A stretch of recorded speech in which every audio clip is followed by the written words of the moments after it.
So now we've finished shooting the interior shots and we've got them on the computer. Let's have a look at the raw files. So the first exposure we see is our base exposure. And I think this is actually a little bit too dark looking at it on the computer to use as a base exposure. Now if I just look through here, we can find a better base exposure. Okay, I think this one's a little bit too bright, but we can definitely use this to bring back some of the shadows. So this is our brightest exposure. So we're going to use this, and our next brightest exposure, which is one stop brighter than our base exposure that we shot, I'm actually going to use this as the base exposure. And I'm doing that because it's got a lot of information in the room, and all we need to do is bring back some highlights in the windows and some shadows, and it should be good to go. Now, the reason why I'm not going to just use this image and darken it slightly is because when we try to blend in a darker exposure with this image, the difference between the two exposures is too much. But we'll get back to that in a second. So this is going to be our base exposure. So what do we do for a darker exposure to bring back some of these highlights? Well, this is our darkest exposure. And while it does contain a lot of that information, it's far too dark to blend in with this exposure. Putting these two things together will create a very unnatural blend. So often when I choose the dark exposure to work with, I choose one that's a little bit brighter in the highlights like this. Because as you'll see when we take these images into Photoshop, when we blend exposures, the blending has to seem logical when we look at the image. If we have a sky which is really dark and an exterior which is really dark, and in fact darker than the interior, it just doesn't look natural. But we do see this more than we should online with real estate images. So it's something we have to be mindful of and careful of. So I'm going to go for an image which isn't our darker exposure. It's our second darkest exposure. And that's because the exterior, although it is nicely exposed for, isn't too dark. So I'm going to take this darker exposure for our highlights. I'm going to take this medium exposure for most of the scene, and then this brighter exposure to bring back some of the shadows. Now, before we do that, I want to select all of these exposures, these three that we've decided to choose. I'm going to go to Lens Corrections and choose Remove Chromatic Aberration and Enable Profile Corrections, just to get rid of some of that distortion. Now with that done, I'm going to open these images into Photoshop, but I'm going to do that by holding Shift, and you'll see where it says Open Images. Now it changes to Open Objects, and we're opening our files as smart objects in Photoshop. In a previous video called Photoshop Essentials, I showed you how to stack these windows into one window manually. So if you've forgotten how to do that, please go back to that video and watch it. It's very quick and easy.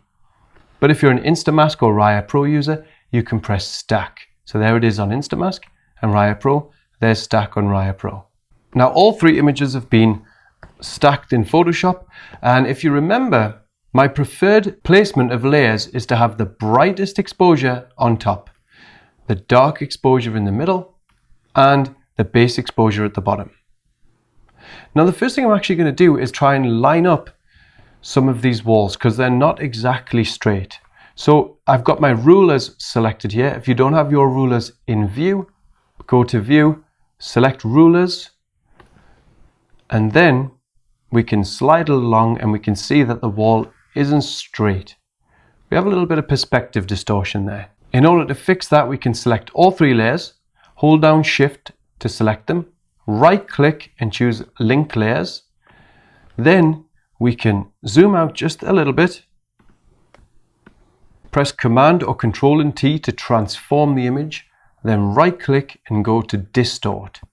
And now you see we need to bring this towards the right a little bit, this wall here. So we bring it along, just trying to line this up so it's straight.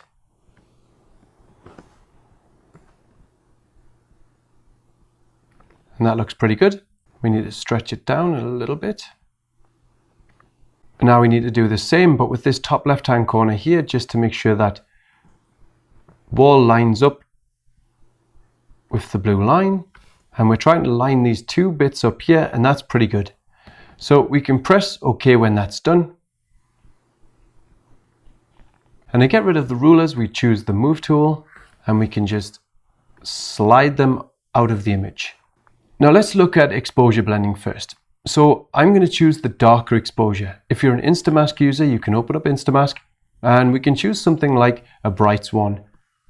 And then we can just refine our selection until we get more of the window. If we're happy with that, we can press select. We can make sure this layer is still selected. We can press black mask. Then if we press B, we'll make our paintbrush active. And we can make sure our foreground is set to white and our opacity set to 100%. Now I'm going to hide these marching ants and I'm going to paint in just in the windows. We don't want to affect any other part of the image right now, just the windows. And you can see it looks terrible. And I'm just going to paint in this window here. And then at a lower opacity, let's say about 30%, I'm going to paint in the floor here too. Then once I've finished, I'm going to press Ctrl and D or Command and D to deselect the active selection. Now that looks really bad, obviously. And sometimes you'll see this when we're blending exposures in a scene which is really difficult to blend.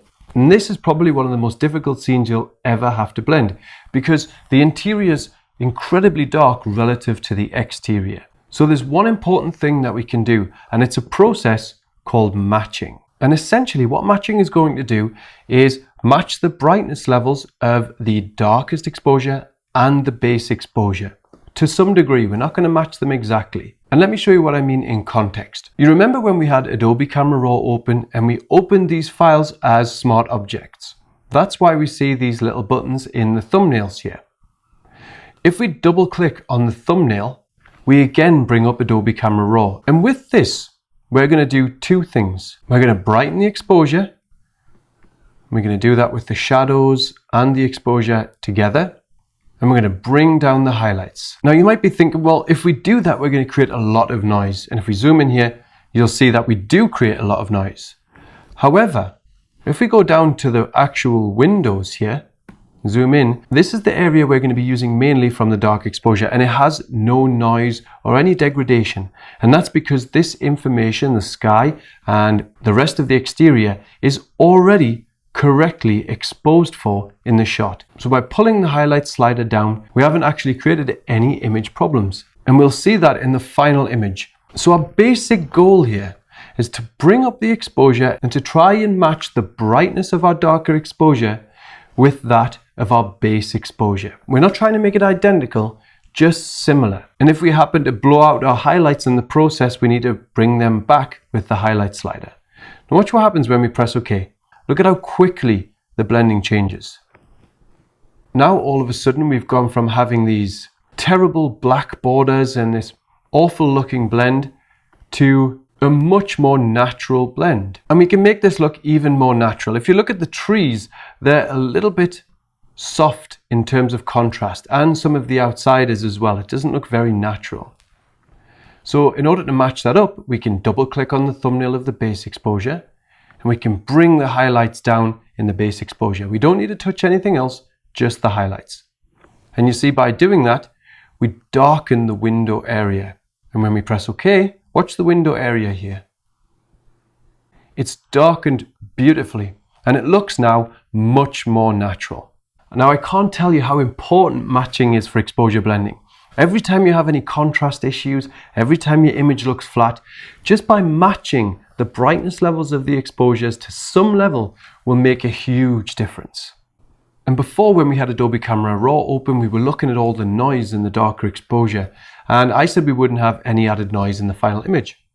Well, if we just zoom in, there's the base exposure, and you'll see we're not adding any extra noise in that area.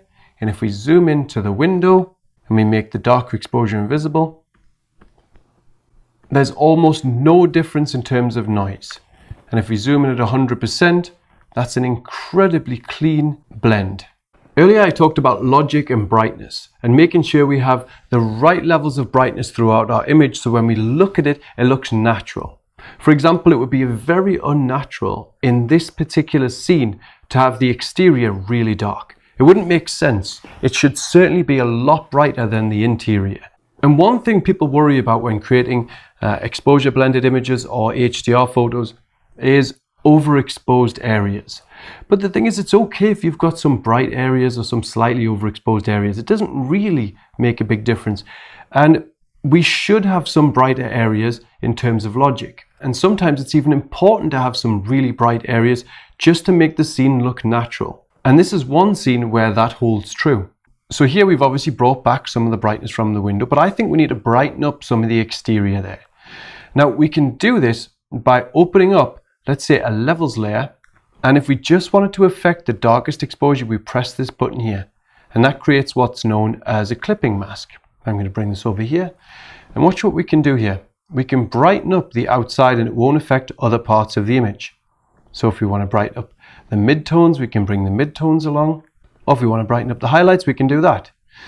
Now, since we want to brighten up this area of the photo, I'm going to bring the highlights along. And I'm not going to make it really overexposed because we are going to add some brightness to the whole image later. I'm just going to brighten it a little bit. Maybe even bring some of the darker parts of the image through, just so I add a little bit of contrast to those trees out there. So this is the before and after. And can you see what I mean by it? It looks more natural now when we've brightened up the exterior.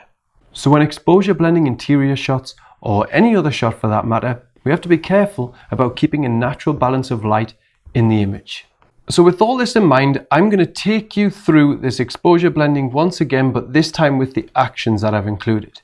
So I'm going to go to my actions and we're going to go to dark exposure luminosity mask because we're blending in the darker exposure. We don't need to open Adobe Camera Raw and play with the raw files because that's still there from the last time. All we need to do is to create this mask, make it a contrasting mask, targeting mainly just the windows, and then press OK. The paintbrush is already selected. We have to make a 100% opacity. Now we make the selection by pressing Command or Control and left clicking on the mask. Then we hide the marching ants by pressing Command and H or Control and H. And we select our black mask and just start painting in our darker exposure. And we can do the same with that window too. And maybe at, let's say, 50% opacity for the brush, we can paint in this area as well. So that's the before and after. And now, of course, we can delete this temp mask. And remember to deselect the active selection, so Command and D or Control and D. Then I'm going to open up the levels layer, create the clipping mask, and bring the highlights along, and maybe the shadows along a little bit too. And there we go. Now to blend the brighter exposure, if you remember, I said we always have to have the brighter exposure visible. Now if you're an Instamask user, we can just open up Instamask and go to something like Dark Swan. And now we've made a selection of the darker parts of the image, but not a very good one. So why don't we broaden our selection by bringing along the mid-tone slider. And now most of the shadows are included in this selection because, as we said before, whatever's bright or white in the mask is included in the selection, and whatever's dark is not included in the selection. We don't want to include the outside of the windows from the brighter exposure because that's overexposed. So we want this to be nice and dark in that area. And if we're happy, we can press Select. I can press Black M for a black mask, Command and H or Control and H, choose a big brush and a 100% brush opacity, and I can just start painting in this brighter exposure. And it's okay if it looks a little bit crazy or a little bit strong. Now we want to paint it in this darker area here, so let's just stick to the bottom here. Now naturally that looks too much, so I'm going to press Command and D and Control and D to deselect that selection. I'm going to bring down this opacity of this brighter layer quite significantly. So let's say we can bring it up to about 50%. So there's the before and after.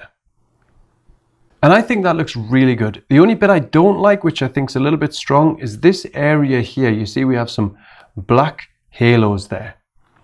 So I'm just going to choose a white brush and I'm going to choose a 20% opacity, and I'm going to paint in on the mask from the brighter exposure just to brighten up these darker halos around here. There we go. That looks much better. So there's the before and after.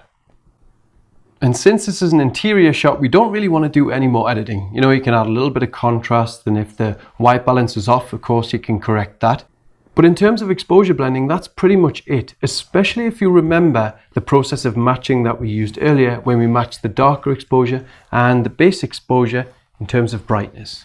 But just for one final thing, I'm going to crop this image a little bit. I'm going to bring it along to around about here. We don't really need this side arch. Bring this down a tiny bit. Bring the edges in. And we don't want to crop the bottom too much and hide the beautiful flooring. And that is our final image. And if we zoom into any other areas, we can see the blend is incredibly clean. We don't have any chromatic aberration or dark edging around. And we have a good balance of light throughout the room. So now you know how to blend exposures with interiors. I'm going to do it one more time with a different set of exposures just so you can see it done again. And here we have a hotel room. I don't want it to be as bright. I want to keep it a little bit darker and a little bit moodier. And so we have a base exposure here, which is quite dark. Then we have a darker exposure, which is going to bring back some of that information in the highlights. And I can bring down the highlights just a little bit. So we have it there. And this is the slightly brighter exposure, which I'm going to use to probably bring back any of the shadows, but I'm not sure yet. Now, if I select all three, I want to actually change the temperature, change the white balance a little bit here. Just make it a bit more neutral, not quite as warm, so we can get these bed sheets a little bit whiter.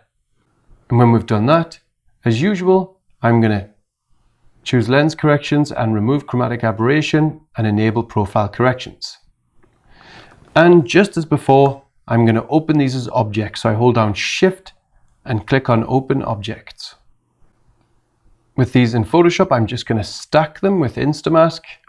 And now I'm going to place my base exposure as usual at the bottom, my brightest exposure at the top, and the darker exposure in the middle. And we're going to paint in the darker exposure just as we did last time. So we're going to take your action, go to Dark Exposure Luminosity Mask, and press play. And now we want to make a relatively targeted mask towards the highlights outside. And we can do that a little bit more. And when that's done, we can press OK. We can make the darker exposure visible now and make the selection by holding Command on a Mac or Control on a PC and left clicking on the thumbnail. We select the black mask, Command and H or Control and H to hide the marching ants. Make our brush a little bit bigger, opacity at 100. And now I'm going to paint in my darker exposure very gently. And you can see, just as before, it's kind of flattening the contrast in our image. It doesn't look very good. But through the process of matching, we're going to make this look much, much better.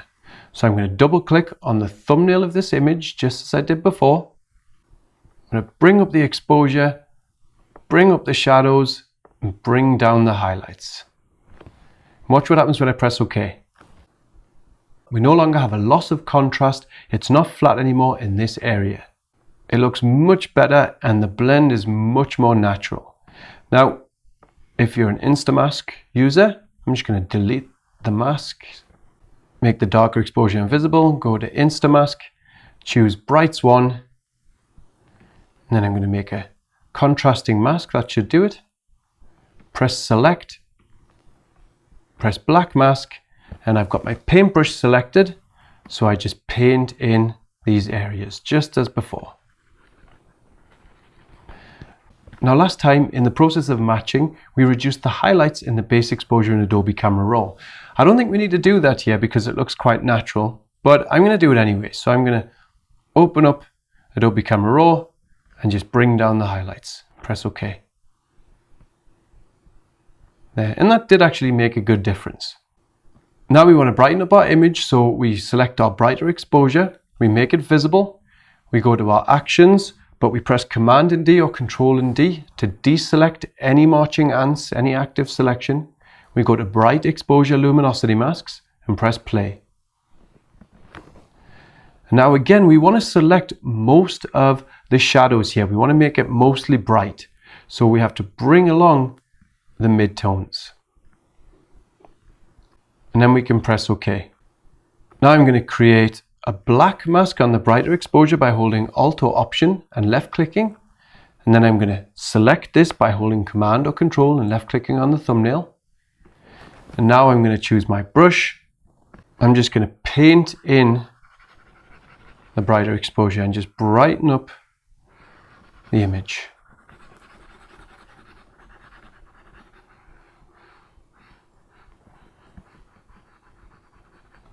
We don't want to paint outside because I think the trees will be affected in the mask. Maybe down here too a little bit more.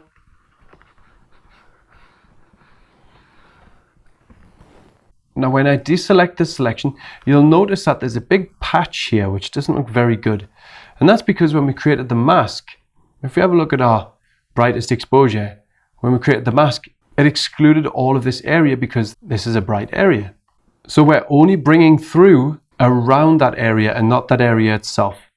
So if we want, we can choose a paintbrush, set our opacity to 30%, and just gently paint in that area. But I don't think that looks very good. So if we undo that, and this time use matching on our brighter exposure, which we didn't do last time. And it's just as easy as matching the base exposure or the darker exposures. All we need to do is bring down our highlights and our exposure in general. So we bring down our exposure, we bring up our shadows so we don't darken the areas around the bed and any other area that's underexposed, and we just press OK. And you'll see it becomes a lot more natural, the blending process. So this is before and this is after. And we also want to bring down the opacity of that brighter exposure just a little bit. And that's it. Of course, if you want to add more contrast, because this is relatively dark, we can open up a levels layer and really brighten up the room a little bit without going too overexposed. And we can bring along the shadows, or we can bring along the mid-tones to brighten up the interior. And ultimately, we've ended up with a relatively balanced scene. So if we just make all the layers invisible, this is what we started with. And this is what happened when we blended in the darker exposure. We brought back the exterior, which was overexposed. And then when we added in the brighter exposure, we gave the room a lot of life and brightness, and then we finished it with a simple levels adjustment layer, which is probably a little bit too strong. So using luminosity masks and matching can produce really good results. And we've seen two examples of interiors where that's possible. And in both situations, we had a scene with a really high dynamic range of light. So you can use this with landscapes, cityscapes, interiors, seascapes, you name it. Matching is a really important process in exposure blending.